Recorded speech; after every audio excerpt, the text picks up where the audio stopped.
For TraderInsight.com, I'm Adrian Manns. Let's review the Fastball XRV setups from Monday, July 9th, 2018. This was the first day back after a very long weekend, right? It was essentially a 5-6 day weekend. July 4th happened right in the middle of the week, and that always has the same effect on the markets. Whenever you have a holiday right smack dab in the middle of a week, things slow down to a crawl. But we did have some good ones this morning. Dish Network Corporation, ticker symbol DISH. Dish opened, shot straight up to 50% of the target, came back down, got you out flat, got you back in again a little bit later in the morning, and 40 cents per share up to that R1 pivot line. The stop that I had on this one, initially $34.79. You can see that's under this range going into the Friday close. That wound up being a superb stop for this. Never went down and tested it. Kept us out of trouble by keeping the stop down in that range, and then that gave us the opportunity, obviously, for a move to the profit target. FibroGen, ticker symbol FGEN. This one did the dance beautifully right out of the opening gate. It triggered in at $67.42. We had a stop down, $66.70, and of course the target on this one, $1 per share. So right up around $68.43.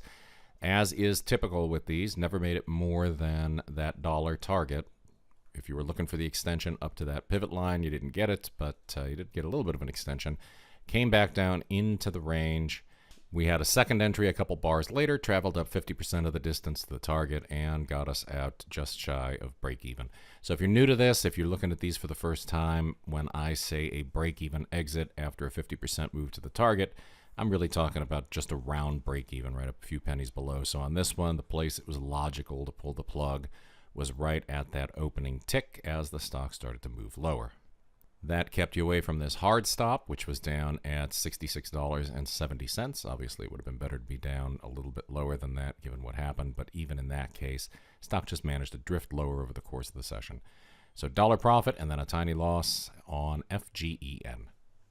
Next on the list, Kulicke & Soffa Industries Incorporated, ticker symbol KLIC. This one triggered us in right at the opening bell, $25.24. Never made it 50% of the distance to the target. Came down and settled in right on top of that 25.01 stop that I had from Friday's trading. You can see that got us under this range and kept us away from this move to the downside, although that wasn't massive either. But stopped out for about 27 cents per share when all was said and done on KLIC. And finally, Pembina Pipeline Corporation, ticker symbol PBA. This one, I had a stop down at $35.16 on this. Obviously, what happened was it opened way up above our planned entry price, came down, tagged us in as it came back up again, 50% of the distance to the target, and then a reversal back to a break-even stop. So just a fractional tick below there for us on this one, and really nothing else to talk about for the session. So hopefully tomorrow is going to be a little bit more active. We should have a trading plan again, around the horn plan, and a scalper plan, and all that good stuff in place as we finally have a normal day of trading behind us with the markets climbing nicely higher as we speak. So if you have any questions, shoot me an email, adrian@traderinsight.com. Hope you had a great trading day today and an even better one on deck for tomorrow. It's the best trader education anywhere, only from traderinsight.com.